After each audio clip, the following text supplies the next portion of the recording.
Welcome to Women at Halftime podcast, but not just for women, for you men too.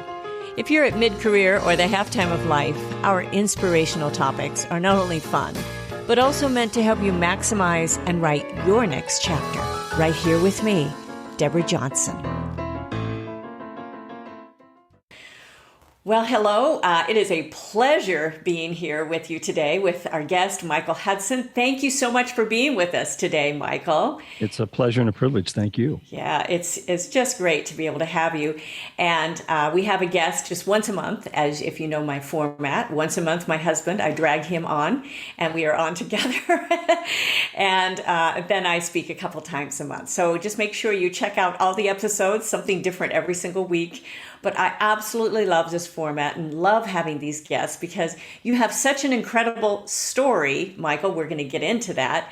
And I'm all about how important story is. Of course, my recent book, The Summit, is it's a story. It's a story within a story. And so that's the fun thing about it. It helps you through your journey, but yet it's all about a story. And you have such a great one with what's called the Backstory Initiative. And so we're going to talk all about that. But first of all, Michael, I like you to introduce a little bit of why you even came to this point. I mean, you've been a college professor, you've been a consultant and a coach, and I've known you also as a teacher fellow and instructor, like a instructor fellow with a teaching course that I was a part of. So that was a pleasure getting to know you. And I know a little bit about your backstory now, but I would like you to share why we are even talking about this backstory, because the story is so important. Why don't you fill us in a little bit, Michael? Well, thanks for the question. And again, thanks for being here, Deborah. It's a pleasure to have a chance to chat with you again. And I'm really honored to be able to talk about this because, I think I can't speak for everyone, but I think a lot of us chase what is our real purpose? What is our real mission? Why am I here? Mm-hmm. For me, I think that chase has started a lot earlier than it does for many because I was adopted and having no insight into that process or, who my birth parents were or anything.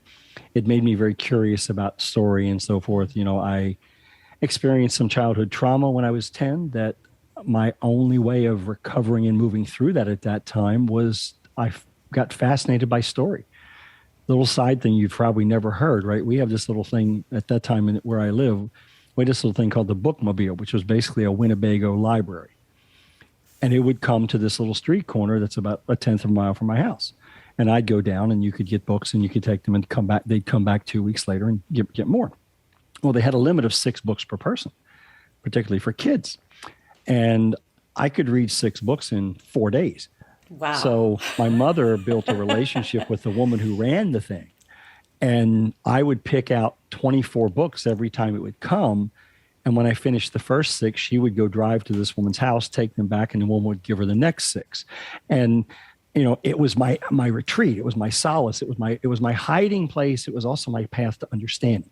So I began to be really fascinated by stories, always have been from there, and life moved forward. Well, then I, fell into the college professor role, loved that role, realized that after about a decade, the bureaucracy and I were not meant for a long-term relationship. And so I became a full-time speaker, consultant, and coach. And I got bored in 2015. I was just tired of feeling like I was having the same conversations every year. Frankly, Deborah, listening to the same story every year in different organizations. And at the same time, I was challenged about wanting to do some work on myself because I realized I've never really resolved that childhood trauma. And part of that for me was I've never told anyone other than one therapist. And that was a very short therapy process too, by the way, that didn't really go anywhere. So I really never resolved it. So I became fascinated with it. That led me to really start investing in, okay, how do you tell this kind of a story? How do you tell it, and how do you tell it fairly? Right. Because if I tell it to you, Deborah, in, 5-part harmony, deep detail, I rob you of the opportunity of learning the lesson that you would have earned had you gone through that. And that's my key thing, right? We earn lessons in our life. They're not just from bad moments, they're also from good moments. We learn a lot, but there's a handful that we earn. And we earn them, which means they shape us forever. They change who we are. They change the way we see the world. Well, I believe that within those lessons, and what I was beginning to believe in 2015 was that within those lessons that we earned is knowledge we need to share. And the trigger was actually one human being who was a senior executive in a company I was working with. Never spoke up in meetings, but take a break, who's the first person to me? Walk to dinner, who's walking beside me? Constantly suggesting things. And I'm always a little frustrated with this, but I'm starting to say, I think, this may be a person like me. Because, my trauma experience, I'm going to drop a pretty heavy thing on your audience here. And if you experienced this, I'm sorry you did. But you do need to understand I'm past it, and I'm sharing it because of where we're going today in our conversation. When you're raped and molested for a year by someone who threatens to kill you, if you ever tell anyone, and you are a person who understands things by talking through them, you're silenced. Yes. You're crippled. And it's a horrible place to be. Well, I was watching this woman, and I'd seen others like her, men and women, and I thought, I think her problem is she has some unresolved stuff from her past, and it's keeping her quiet because her ideas were fantastic. And Deborah, I became convicted at that moment. I have got to tell my story, hoping it can help people like that. Right. So I did an all staff for that company. We were talking about communication, and I just dropped in a sentence that was a different sentence than what I say now. The sentence at that time was, I was molested for a year when I was 10 by someone who threatened to kill me. And it silenced me. And then I looked at the audience and I said, some of you may have had similar experiences, or you may have something else that has made you silence your voice, but your voice matters. And that's what I really became convicted about in the 2015, 2017 era. And that led me to, okay, people have these stories. I got to unlock them. Now, I feel like I'm going on for a long time here, but, I was trying to figure out where that led, Deborah. Right. And on May 20th of this year, after a lot of work, a lot of thought, a lot of conversation, in fact, launching a podcast called Get Your Message Heard for 2 years where I was trying to get to that. Right. I had this epiphany driving down the road. Wow. We had just had a nor'easter here in Delaware, and when nor'easters come for a week like this one did, they kind of eat out the sand. And they eat it out in this repetitive rounding pattern where the waves crash in and go back out. And as I hit the top of this bridge and looked up the coast and saw all these, I thought, wait a minute. For me, the missing piece is I know my story. I know my earned lessons. I know what they taught me. Wow. And I know how I learned, how I earned those lessons and how I deciphered them. What I don't know is how do other people do it? And for some reason at the top of that bridge, Deborah, looking up there and seeing all those circular patterns, I said, wait a minute, they're all alike, but they're all slightly different. So I launched the Backstory Initiative to interview 100 people and learn about the lessons they've earned in their journey so I can build out my framework to help anyone unlock the lessons they have earned in their journey. Wow. That is so inspiring. And part of this, as I'm listening to you, Michael, is that through that journey that you took, I mean, you're at a point of your life, you're thinking, okay, I've been the college instructor. I've done all this stuff. I've had all this experience. I've got all this education. And at this point, you were emotionally able to also understand what was going on and how you can use your experience and getting beyond the fear.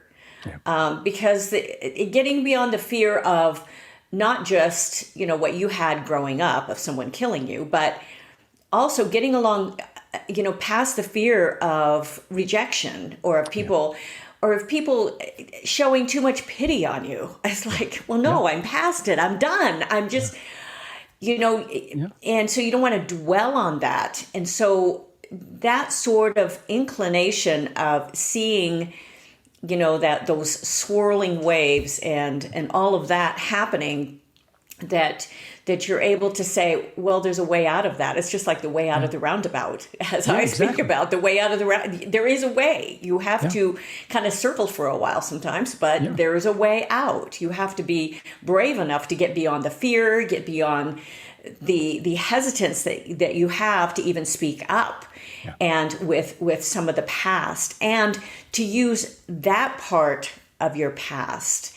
And I know there were some other elements too, but that's a big element of being able to help others tell their story and not just make it a big pity party of just being able to say, how can you move past this?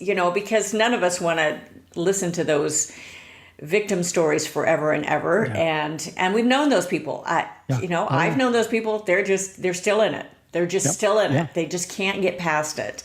And at some point you have to make that decision to say, there's more ahead. So that is really a pivotal point at the age of 10, but now coming, and you're in your 60s, right? I mean, we can be honest here. But I mean, this is a great part of life and a great time of life. There's so much that we can do at this stage of life, being at this the second half, as I say, or at mid-career, or even beyond that a little bit. You've had quite the career. So now you've decided to launch this. You've had the podcast, and now this was like an epiphany. No, I need to go on with this, and this will be your new podcast that you even launch at the date. And when this comes out, I don't know when your podcast will actually be coming out, but they'll get a link to you. Yeah, they'll get a link to you so they can find out when the Michael Hudson, when the Backstory Initiative comes out. So how does this apply then to the average person? So how can this apply to, this is talking about, on your story, of course, there's abuse and I know some other parts of your story too, on finding your family and all of that, but there's, how can this apply to Joe Normal out there that says, well, my story's boring. What do I have to say? And I tell you, I'm coming from that, from a little bit of experience on my end. Right. I had a good family. I was very fortunate. I was able to, pursue music and art and all of that, and as a career even. You have to be good enough to be in it, though, and I was, so to be able to pursue that.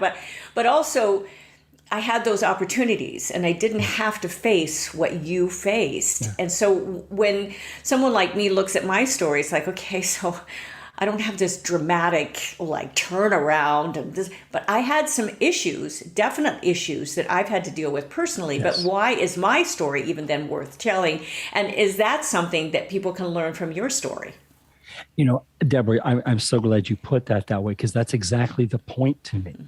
We tend to think the only stories worth telling are the hero's journey kind of story, where someone faced some horrible moment they had to overcome and now they've moved on, and that's the only lessons that are there. Well, that's just not true.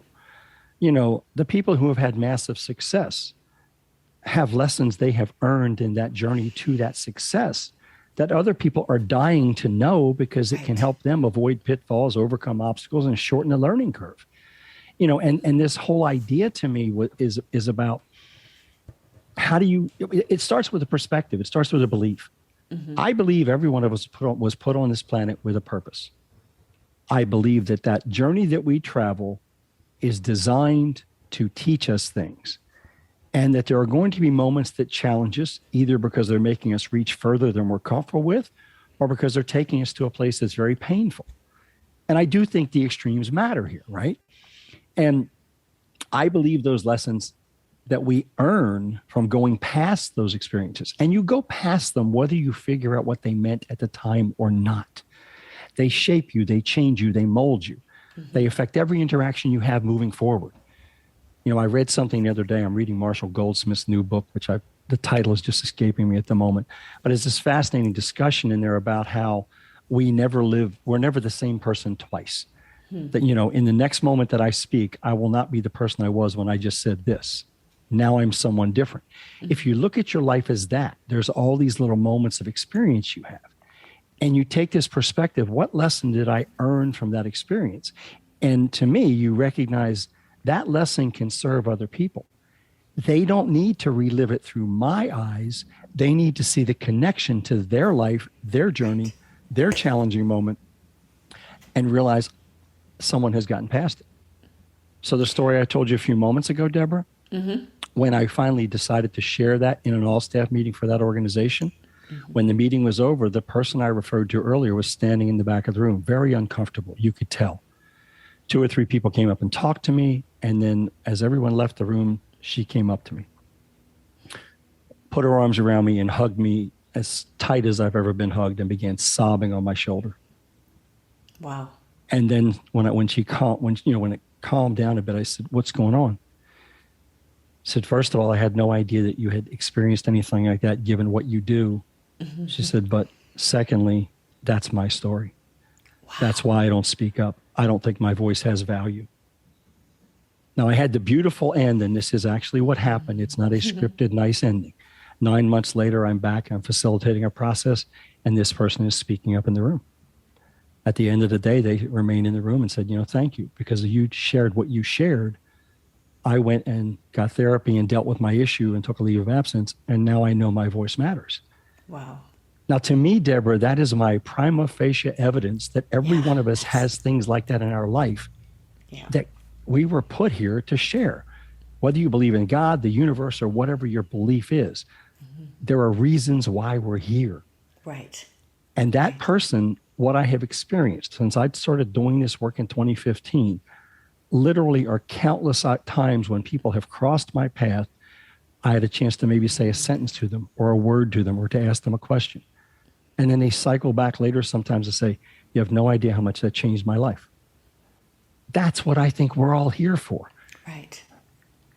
And especially, Michael, I think people are looking for that sort of significance at this time of their life. Yes. They've supported the families. Especially if they've had kids. We're surviving through a lot of those years, even though they're a joy now as we look back and you think, "Oh, I finally got launched." So, those sort of things. Yeah. But at this point, we're looking to how can we make some sort of impact, and how can we share enough that will be at least relatable to people around us, even the multi-generations even. Yeah.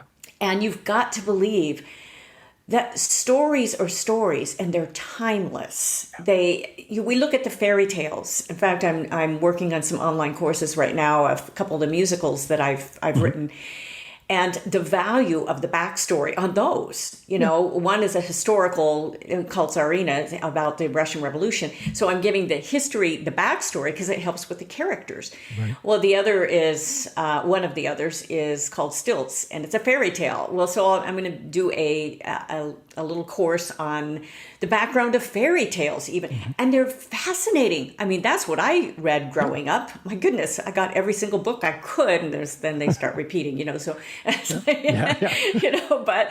but they, I loved that sort of world, and it's a dark world, and sometimes, when you go down the fairy tale route, but it's just fascinating to see that stories are stories, and they attract you. And to use those, though, for positive, and to be able to launch out of those, what a beautiful message, and what an important message. Now, there's a little bit more to your story, and and finding some of your relatives. But I want to get to the point about the work that it takes. But tell a little bit about your story first, and then we'll talk about that. Well, and there's a couple pieces that probably help set the stage for that, because a bunch of things came together, and you're aware of this because you've seen the discussion. That happened on May 20th, and I felt like this is powerful. I've been looking for this clarity for literally 7 years. I sold a business I had built, moved out, said, "This is what I'm going to do." And then all of a sudden, these other things started happening. So I mentioned earlier I was adopted. Well, within 10 days of that, I suddenly get a message on 23andMe, essentially saying, "Hi, I'm your half sister." Now, my parents that raised me, I have no complaints. And, to your point earlier, there's those things. I had the blessed life. There were lessons I earned in that side of my life as well. But I don't know when my parents told us, but we always knew. And so I was never uncomfortable, but I was always curious. One of the things I was most curious about is, did I have a brother or a sister? The other thing that's fascinated me was heredity versus environment. My sister was very much like what she ultimately learned about her biological mother. I was very much like my adopted father. So I was always fascinated. Is there another man out there that, I'd relate to in a totally different way? So I get this message, I'm your half sister. Now it turns out, this story is not unlike what I had believed, because I was adopted at 3 months old. It was a scenario of, we were in the 50s. A relationship occurred that was inappropriate outside of wedlock, and I was the result of that. And the woman went to what you might call a home for unwed mothers. Right. I was born, put up for adoption, and never spoken of again. But it's fascinating that literally within 10 days of my deciding to do this backstory initiative, all of a sudden this thing I'd been intermittently searching for over time suddenly became crystal clear. Now I know that part. Still don't know the whole story because I haven't found anything on the father's side. My birth mother passed away a week ago tomorrow. Wow. And she was already ill at the time, so I unfortunately didn't get the chance to speak with her. I did get the privilege of sharing a message that I said, if a moment comes when you can share this with her, I'd like you to share one thing with her. That I am deeply grateful she made the decision she made and made the sacrifices she made to bring me onto the planet so I can enjoy the life I've lived. Wow. And please let her know that. And that moment did occur. And, so for me, that kind of, and I think, this is an interesting point, Deborah, relative to what we're talking about. Sometimes there are closures you need to loops. Yes. I needed that loop closed. Ideally, would I have had a chance to meet with her and talk with her? Yes. Mm-hmm. That wasn't the scenario. She was already in the hospital, had been very sick. They couldn't diagnose what was wrong with her. And that moment couldn't be created. Mm-hmm. But I think there's another lesson in there, right? What is it that you wanted out of that moment? Right. And what I wanted out of that moment was for her to know that. Yes. It gives you freedom, and it gives you release of that. And her, whether or not she even totally understood. Absolutely. And we don't know. That it's like some of those stories with people on their deathbeds and, a grandparent or a great whatever, and you're able to say, I love you for the first time. Yeah. And you don't know if they hear, but you have to trust, and it's freeing for you and for that. And those are beautiful messages because you can live the rest of your life free. And that it gave you freedom to say, I was able to thank gratefulness. There's so much fun. Well, and Deborah, even if you're just expressing it to the universe because that moment arrived, the gain is there. And I think that's an important point of what we're talking about today. Yes. There may be a lesson you earned, and the only way you can ever come to comfort with sharing that is just with the universe. Maybe it's in your journal. Yes. Maybe it's, in your heart. Maybe it's just something you say out loud. That can provide a lot of closure. Yes. And, whether you're a person who likes the word closure or not, we have open loops in our life. And as long as they're there, they're in our brain and they're eating up brain calories and preventing us from doing other things. Right. Yeah, definitely. And I don't want us to get lost in that loop.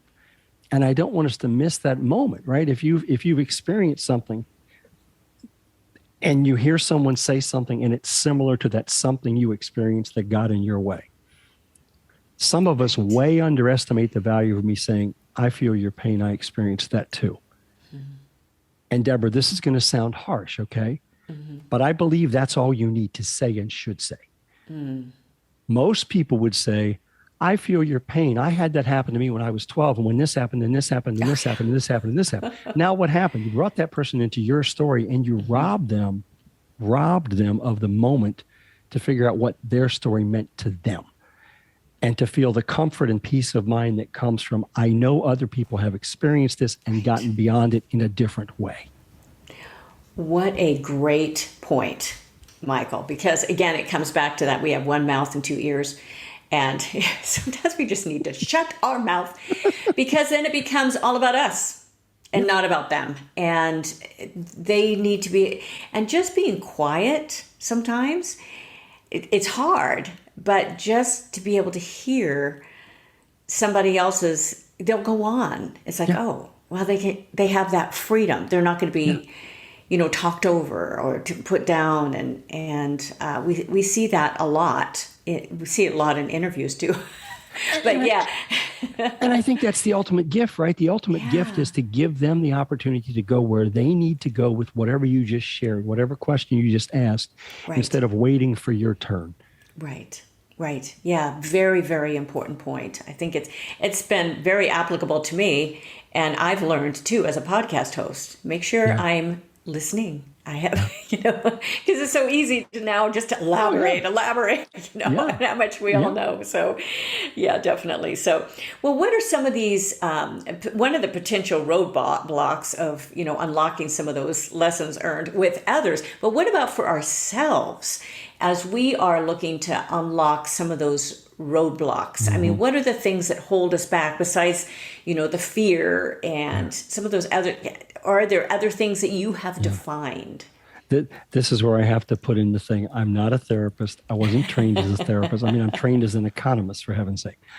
But number one is it's probably going to hurt at some point in the process. Because anytime we allow ourselves to go deep enough to assess how something impacted us, there is always the chance that that negative thing that we have not thought about forever is going to hit us in an odd way. Right. My personal experience with that, I had completely shut out the abuse that happened to me as a child when I was 10. I'm 33 years old. I'm sitting on a therapist's couch. We're in our 13th session. I have come into the session, Deborah, with this attitude that I am not answering any more questions. I have told you everything there is to know about me, and you have said nothing to me. He looked at me and said, "You're right. Let me tell you why." He said, "You have never once ever mentioned being a victim in your life. Yet everything you've described to me are the behaviors of people who have been victimized." Again, I'm not making this up for the effect of the conversation. As the words left his mouth, it was as though someone pushed a button on a VCR, yes, I'm old, in my head and played the worst episode of the abuse in full living color, 3-part harmony, 5-part harmony, whatever, in my head. I began sobbing uncontrollably and sat there for 3 hours. Wow. Because I had not thought about it. It was a painful moment. I mean, I had no idea what it meant. A mind that works like mine goes, well, why did I never talk about it? How did I manage to block that out? Well, why is it affecting me now? Why is this happening? What's happening? How does that affect? And all this stuff going around. And the emotion just came forth. Sufficient that, about 10 minutes in, he said, "Look, I've got another appointment I need to get to. I have another office where I'll move that appointment to another treatment room. Stay here as long as you like. I'll check on you periodically. And if you want to continue talking, I'll stay until you want." And when he came back in the final time, I said, "I'm good. I think I just need to go think about this a little more. I needed that, and it was a release." So a long story behind making the point, sometimes it's painful. Yeah. There are other moments where I had things happen in my life that would be on those lessons earned on the positive side, that it's incredibly rewarding. And I'll tolerate pain for massive reward any day of the week with limitations. Yes. Yeah. It's interesting because I'm just putting out, the articles will already be out when I release this podcast, but I talk about that time of pain, some of that. And I've had, 3 kids, and it's called transition. Mm-hmm. And it's painful. And our first son was 10 pounds. It was painful. Wow. But there's reward. And really, it's amazing. You don't think you're going to ever forget that. And you do, and you have another kid. It just is what happens. But this transition through that, it is painful. And they don't tell us everything about parenting before we have kids. I don't know if there be any parents out there having kids, with all it takes to raise them these days. But I'm very grateful. I love our kids. But really, there's a lot of time. It's a lot of sacrifice, a lot of time. Yeah. But yeah, that sort of transition, you went through that 3 hours of that pain transition, and then you'd not totally finished, but you had been able to be to the point, at least to accept that part of your life it was really affecting everything else. And Yeah, I became really aware of that. Now yeah, Deborah, the truthful matter is it took me another 17 years before I finally got past it right, because right. I That's a chose to long do this. birth. But That's a long amen, birth. amen. But, but I chose to do what I had done before. Yeah, Okay, it's out of my system. Now I'm going to yeah. move on Right, and right. pretend it was okay. It wasn't. I was still addicted to sugar. I still weighed way more than I should have in my life. When I finally unlocked this, all of a sudden I lost 80 pounds in less than 9 months Wow. because I stopped eating the very thing that I had been using to medicate myself since I was 10 years old. Wow. I felt bad. Go eat some sweets. You'll feel better, right? The serotonin hit. Then here comes the addiction. I got to have another one. I got to have another one. I got to have another one. And I'm not I'm not trying to turn this into a weight loss conversation. Not the Right, point. Most of us find a coping mechanism. right. And until you identify that coping mechanism, I don't think you'll ever unlock the lesson that you earned from the journey. Because the coping mechanism is a little bit like a block that keeps popping in your way. It's almost like that thing that gets in your way when you're trying to, I can't think of an analogy to that right now. You can see it on the screen, but our listeners can't. But it's something that keeps coming up every time you try. Nope, Right. that's in my way. Nope, that's in my way. Nope, that's in Right. my way. Or I'm okay, I'll just do this. And you don't even consciously say it after a period of time. It becomes such a part of who you are and such an addiction. Right. I didn't tell myself, oh, I need to go get cupcakes now because I'm feeling sad and depressed. Right. I just went and got cupcakes. Right. Right. And then a half hour later, I think I need a Mountain Dew to wash those cupcakes down because I didn't get one. And it became this addictive cycle, which of course led to the ups and downs and all that stuff. And I will share some stuff in the book I'm writing. By the way, that you knew we didn't say this earlier, but Yes. for the audience, when I saw that top of that bridge and saw that pattern, I immediately said, okay, the book is called The Backstory Initiative, and the subtitle is Unlocking the Lessons Earned in Your Journey. Wow. Crystal clear. Came home, used my totally amateur design skills to make a cover, which is now on my computer screens. Wow. And I knew at that moment, Deborah, this is the beauty. Okay, this is why what I want you listeners to hear desperately. Doing the work opened a door I had no idea would be there. It took some time. But when I had that epiphany and had that clarity on top of that bridge, I instantaneously knew two things. One, I am kicking off the fourth quarter of my life. Two, the fourth quarter of my life is about writing the book that I've always wanted to write, but didn't know how to. I can do both of those now because I see where it goes. Oh, that's great. That's the purpose. That's understanding where you want to be. And it's a great principle of goal setting is starting with that end in mind. But you needed to know what the end was, where and why. And how important it was to other people's journey. And you've been given those illustrations as you've been speaking and seeing other people all of a sudden realize that freedom and that you see them starting to share their stories. And that will only affect others. It'll just, that's the multiplication effect and compound effect. I have a husband who's been in finance and his numbers, he has a great head for numbers that I don't have, but that compound is what I do understand how important that is for people to understand. And people get into their own little pity parties and they just want to dwell on that. No, get over it. Get over it. I've loved some of those illustrations and I think having sons has made me a little firmer on this. It's just, okay, guys, get over it. Let's go. Let's, sure. Well, the thing I don't want to see, Deborah, are people who get trapped in that place. And depending on how our lives go, but I think you could loosely say this.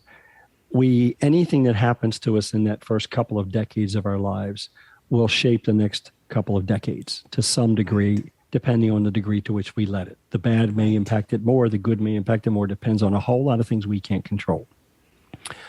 But if we never understand it, if we never do the work to figure out what it meant, if we never get to a point where we can actually share it to help someone else, we will never feel fulfilled in that episode, whatever it was, being over and complete.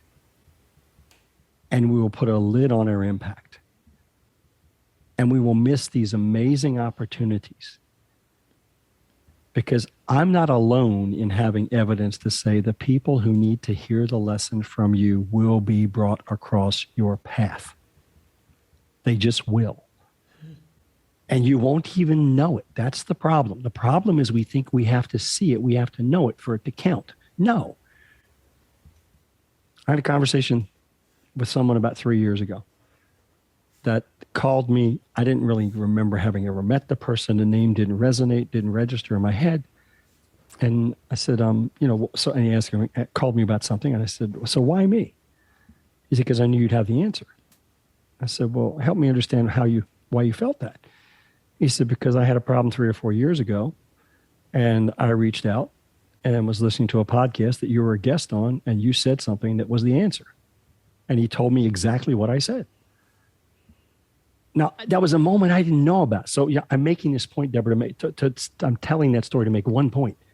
Don't think the payoff's going to come back to you right away when you get comfortable sharing the lesson you earned.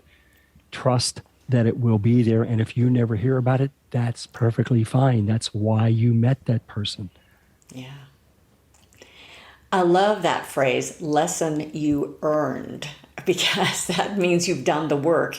And that kind of brings us to, we're not closing quite yet, but we're almost tying this up. But how can people even start? What sort of, when you talk about lessons you've earned, how do you even start on this? Some people don't know how to even get going on it. They're thinking, okay, I've got this mountain ahead, and how do I get there? Yeah. I'm going to answer in just a second, Deborah. I remember the name of the book, so I want to close the loop for someone who's listening earlier. Marshall Goldsmith's book is called The Earned Life. Oh, that's right in our subject here. So and isn't it interesting that somebody sent me that book last week? Right. Someone who knows nothing about what you and I are talking about, a backstory in the issue. So they thought that this book reminded me of you. Oh. The universe delivers. Well, that's great. So a simple way to get started. And I'm going to credit this where I learned about this. Okay. Donald Miller, before he became the story brand guy, used to run a workshop, and I forget what the name of the workshop was, but a friend of mine went to it and came back and shared this lesson, this activity they did at the event. Take a sheet of paper, turn it landscape. Draw a line across the center, top to bottom center. On the left-hand side, label the date you were born. On the right-hand side, label the current date. Then divide that into 5 or 6 equal increments. Now, what you're going to do next is look at each of those increments of your life. You're going to draw a line above the line with the magnitude or height of that line being relative to the impact it had on your life for the 2 or 3 most positive things that happened to you in that block. So when I did this the first time, I was 60. So I broke it into 10-year blocks. Mm-hmm. Below the line, you're going to do the same thing with the depth, the length of the line representing how negatively it impacted you for the 2 to 3 most negative things that happened in your life in that period. When you get done, this amazing thing will become crystal clear to you. Many of the lessons you earned in the difficult periods that are below the line directly influenced the positive moments you're talking about above the line at some point down the road in the future. So the lessons we earn are not just for others, they're for us. That's very powerful. I love Donald Miller and all of his messages and messaging. I think it's helped a lot, especially in stories and people telling their stories and how to being able to relate those to people. But yeah, that's very powerful. And that, again, takes some bravery to do, because you have to be able to write these things down and accept them. Think, I don't want to go there. I don't want to remember that. And I want to make sure that I add in when I say get over it. I mean, there's a certain amount of empathy as well, too. My husband tells me I'm really low on the chart for empathy. And so that's not one of my top, because I've always been very goal-oriented and pushed myself quite a bit. But really, I think it's important for me to step back and realize that's going to be very difficult for a lot of people. I mean, there's a couple times in my life, in fact, to be honest, I would have a hard time going through that, because I have to be honest with what my feelings were. And I tend to shove it and be inside. And so I tend to kind of swallow it and go on. And so I think doing that, it helps us. We don't have to air all of our laundry at some point, but we need to at least accept that we understand some of those feelings. And just like you said, we were just discussing about all you need to say is, I understand. I know how you feel. And then let that other person talk, because you really do understand. Because now you are remembering that instance like you were in the counselor's office. All of a sudden, it hits you. That hits you strong. So you are able to understand what others are going through. That's very Deborah, powerful. Deborah, there's an odd way, though, to help with exactly what you're talking about. Mm-hmm. All of us, most of us, just about every human I've ever met, but there may be some exceptions, we are way better at giving advice to others than we are at giving advice to ourselves. Wow. There's a great book called Chatter, and I forget the author's name, Evan something. And in Chatter, he introduces this concept of what he calls distanced self-talk.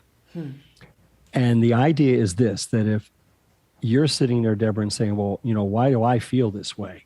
You're going to respond in a certain way.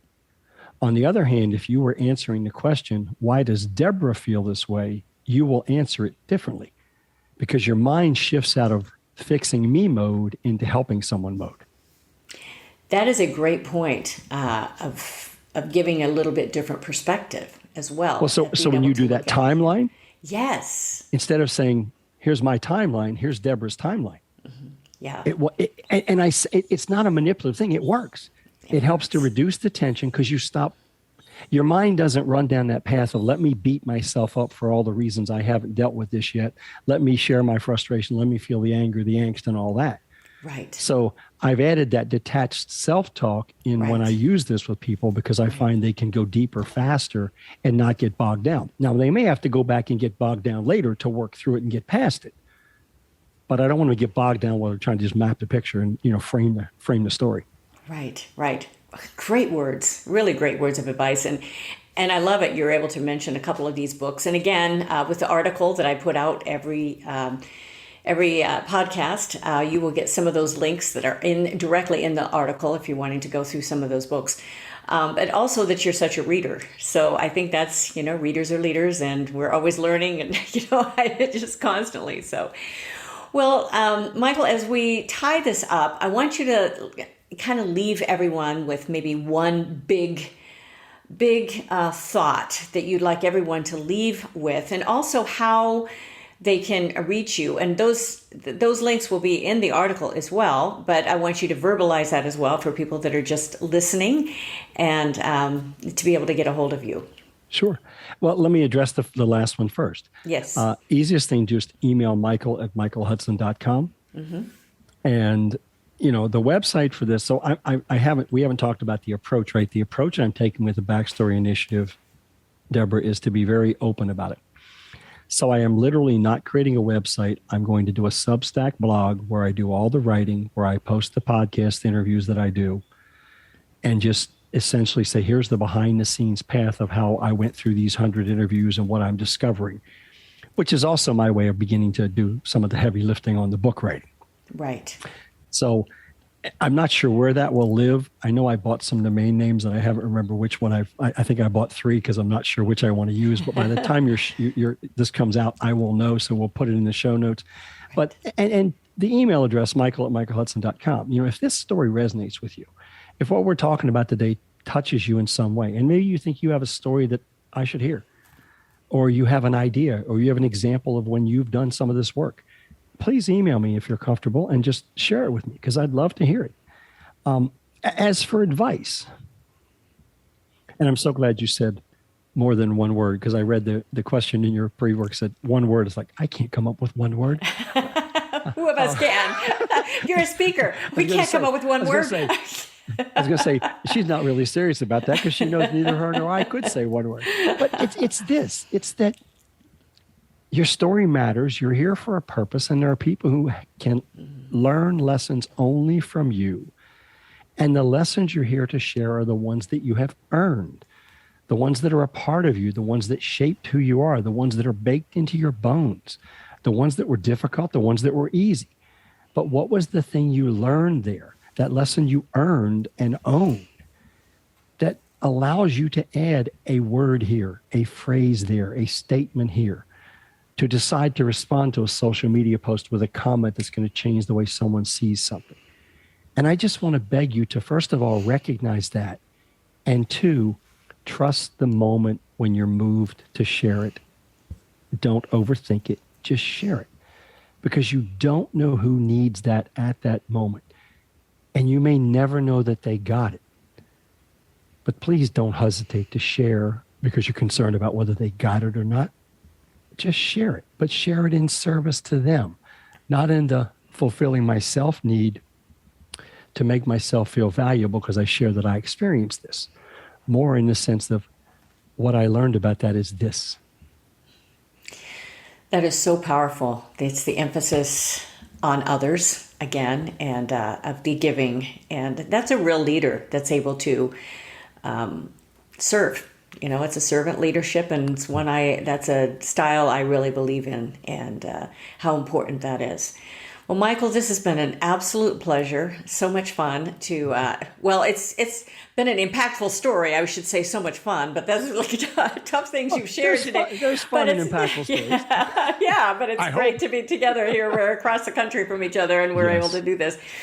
But it's been very, very powerful. So I want to encourage all the listeners to make sure that you get the articles. You can find them at goalsforyourlife.com/newsletter. Again, that's all one word, goalsforyourlife.com/newsletter. And of course, you can find out, I've got multiple websites, Deborah Johnson Speaker and DJ Works Music as well. And then, but the articles come out every single week. There's a lot of free downloads. I give a lot of free stuff. So make sure you check that out. So again, thank you so much for being with us today. And thank you, all of you listeners and the people that are watching the video. Appreciate very much you watching. That's why we're here. And love doing what I do. And it's such a pleasure to be able to have guests on like Michael, and also to bring the messages to you every single week. So thanks again, Michael, and bye for now. Thank you, Deborah. Thank you for joining us. It is because of our wonderful listeners like you that we keep going strong week after week. We'd love it if you'd share and follow us to not miss a single show, and even write a review. You can also find all of our articles, products, and links at womenathalftime.com.